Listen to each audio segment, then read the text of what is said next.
नमस्कार दोस्तों, daily current affairs quiz में आपका स्वागत है। जो पहला क्वेश्चन है वो उज़्बेकिस्तान के रिगार्डिंग है। तो उज़्बेकिस्तान के रिगार्डिंग दो स्टेटमेंट दिए गए हैं, आपको बताना है सही कौन सा है। बोला गया है पहला स्टेटमेंट, उज़्बेकिस्तान जो है वो डबल लैंडलॉक्ड कंट्री है, यानी कि उज़्बेकिस्तान के दोनों ही साइड दो दो कंट्रीज़ हैं जो कि लैंड से बनी हुई है एंड उसके बाद कोई ये वाटर बॉडी से कनेक्ट होती है। Kyrgyzstan border Uzbekistan from south. दूसरा स्टेटमेंट कह रहा है कि किर्गिस्तान जो है वो उज़्बेकिस्तान के साउथ में है। ठीक है, आपको बताना है करेक्ट आंसर कौन सा है। तो मैं आपको बता दूं कि इसका करेक्ट आंसर है वन ओनली, क्योंकि उज़्बेकिस्तान एक डबल लैंडलॉक्ड कंट्री है, ये बिल्कुल ही सही है। और दूसरी बात, किर्गिस्तान जो है वो उज़्बेकिस्तान के साउथ में नहीं बल्कि वो उसके नॉर्थ और नॉर्थ वेस्टर्न पार्ट में एग्जिस्ट करता है।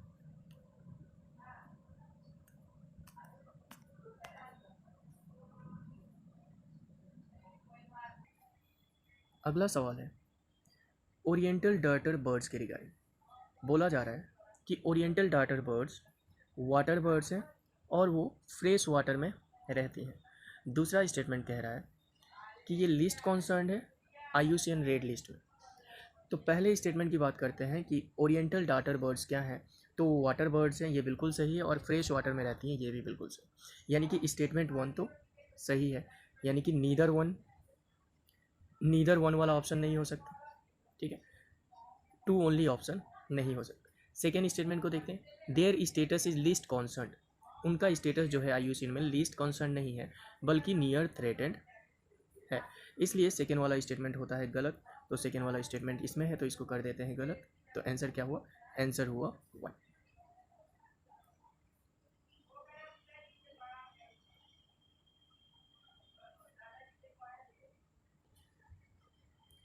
अगला क्वेश्चन है, with reference to production linked initiative incentive scheme यानी कि PLI scheme, consider the following statement. It has been introduced to boost domestic manufacturing without reduction in imports.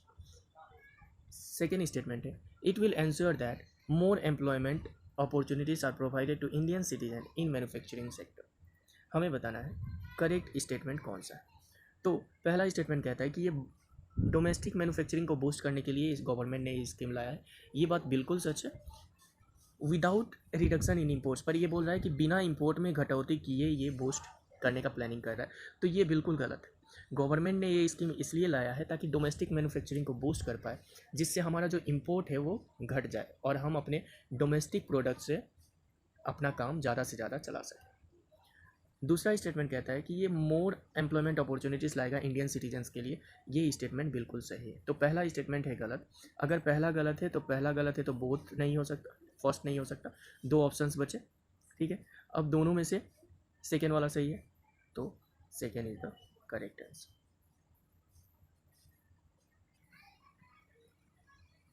अगला question है, इसमें हमें नेशनल पार्क और सेंचुरी को उनके स्टेट से मैच करना है और बताना है कौन से पेयर करेक्टली मैच किए गए। पहला है मानस सेंचुरी जो कि असम में है, ये बिल्कुल सही आंसर है। तो फर्स्ट वन इज करेक्ट, यानी कि जो जो ऑप्शन फर्स्ट है वो हो सकते हैं, उसके अलावा नहीं। तो इसमें फर्स्ट नहीं है तो ये आंसर नहीं हो सकता, इसमें भी फर्स्ट नहीं है तो ये आंसर नहीं हो सकता है। Second option Palamau national park is in Rajasthan, ये पालामाऊ नेशनल पार्क जो है ये बिहार में है, तो सेकेंड ऑप्शन बिल्कुल गलत हो गया। तो सेकेंड अगर गलत हो गया तो ये गलत हो गया, बचा सिर्फ 1 और 3, यानी कि 1 और 3 सही है। तो हमें अगर नहीं भी पता है कि कान्हा नेशनल पार्क मध्य प्रदेश में है और मेगा सेंचुरी कर्नाटका में है या नहीं, तो भी हम इसे सॉल्व कर सकते हैं। तो करेक्ट आंसर क्या है? 1 और 3। आपकी जानकारी के लिए बता दूं कि कान्हा नेशनल पार्क मध्य प्रदेश में है और मेगा सेंचुरी ये महाराष्ट्र में है।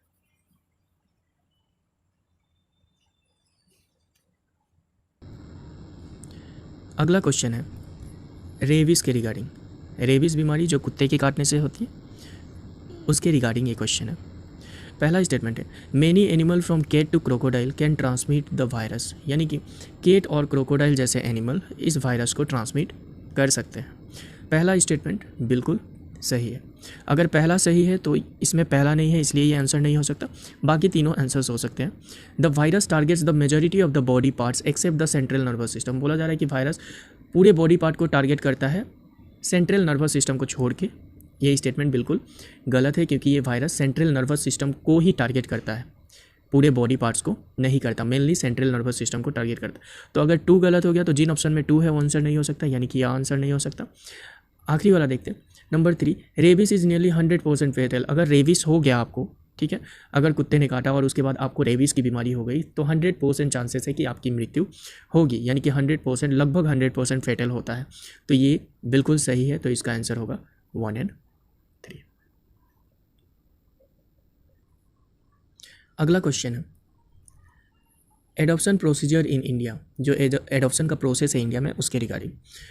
स्टेटमेंट 1 कहता है कि adoption in India are govern only by juvenile justice act, कि एडॉप्शन जो है इंडिया में वो सिर्फ जुवेनाइल जस्टिस एक्ट के द्वारा गवर्न किया जाता है, जो कि बिल्कुल गलत है। एडॉप्शन इंडिया में 2 लॉ के द्वारा 2 कानूनों के द्वारा गवर्न किया जाता है। एक तो जुवेनाइल जस्टिस एक्ट है और दूसरा है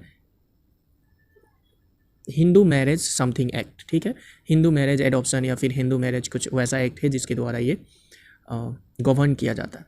second, central adoption resource authority कारा जो है इसकी फंक्शन करती है नोडल एजेंसी, यानी कि ये सबसे बड़ी एजेंसी है जो नोडल एजेंसी, जो इसमें क्या काम होंगे, कैसे एडॉप्शन होगा, वो सारा प्रोसेस डिसाइड करती है। ये कौन है? कारा है, ठीक है। तो ये सेकेंड स्टेटमेंट बिल्कुल सही। तो अगर पहला स्टेटमेंट गलत था, यानी कि पहला स्टेटमेंट गलत, तो ये और ये आंसर नहीं हो सकता, और सेकेंड स्टेटमेंट सही है, यानी कि ऑप्शन 2 डेफिनेटली आंसर है। अगला क्वेश्चन है तारागिरी। तारागिरी के रिगार्डिंग आपको बताना है कि तारागिरी किस चीज़ से रिलेटेड है। पहला ऑप्शन है a butterfly species identified in Assam, ये बिल्कुल गलत है, तारागिरी का इससे कुछ लेना देना नहीं। It's third stealth frigate of project 17 है। प्रोजेक्ट 17 है एक शिप बिल्डिंग प्रोजेक्ट है, ठीक है, जिसके अंदर थर्ड स्टेल्थ फ्राइगेट जो है वो है तारागिरी। तारागिरी अभी अभी लॉन्च हुई है और इसको बोला गया है कि ये थर्ड स्टेल्थ फ्राइगेट है प्रोजेक्ट 17-1 का। तो इतना याद रखिएगा कि प्रोजेक्ट 17-1 से तारागिरी रिलेटेड है और ये एक शिप प्रोजेक्ट है, शिप बिल्डिंग प्रोजेक्ट है, यानी कि इसमें शिप बिल्ड होते हैं, ठीक है। अगला क्वेश्चन है, हमें 2 स्टेटमेंट दिए गए हैं और उन्हें पढ़ के हमें बताना है कि ये किसके बारे में लिखा गया है, ठीक है। पहला स्टेटमेंट है इन्होंने गीता को मराठी में ट्रांसलेट किया है, ठीक है, with the title Gitai. Gita को मराठी में ट्रांसलेट किया है और मराठी में ट्रांसलेट करने के बाद उसका टाइटल जो दिया था गीताई दिया था।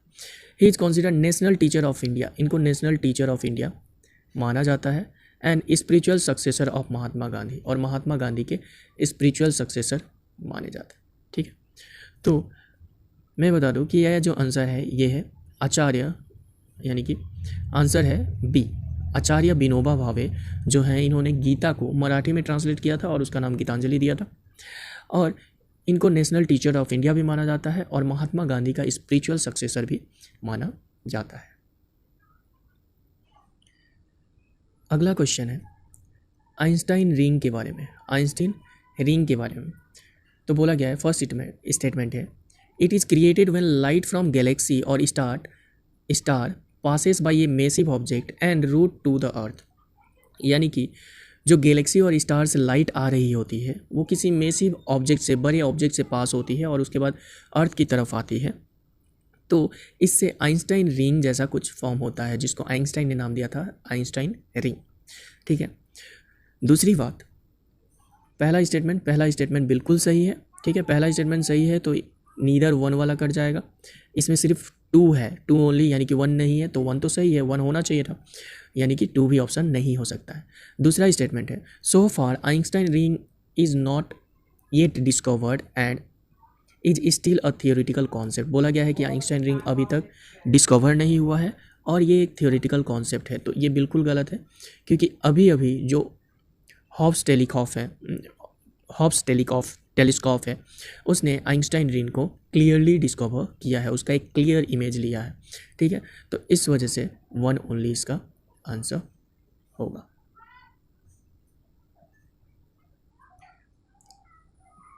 अगला क्वेश्चन है इंडिया पैसिफिक इकोनॉमिक फोरम के बारे में, यानी कि IPEF के बारे में। बोला गया है it is launch jointly by US and other partner countries of Indo Pacific region, यानी कि ये US ने चालू किया है और अदर कंट्रीज़ जो कि इंडो पैसिफिक, इंडिया और इंडियन ओशन और पैसिफिक रीजन के अराउंड है, उन कंट्रीज़ के साथ मिलकर यूएस ने इसको चालू किया। तो पहला स्टेटमेंट बिल्कुल ही सही है। तो पहला स्टेटमेंट सही है, यानी कि पहला स्टेटमेंट सही है, यानी कि टू ओनली आंसर नहीं हो सकता, ये आंसर नहीं हो सकता, और नीदर वन नीदर टू नहीं हो सकता। वन क्योंकि सही है तो वन आंसर हो सकता है, और बोथ 1 and 2 भी हो सकता है। तो सेकेंड स्टेटमेंट चेक कर लेते हैं।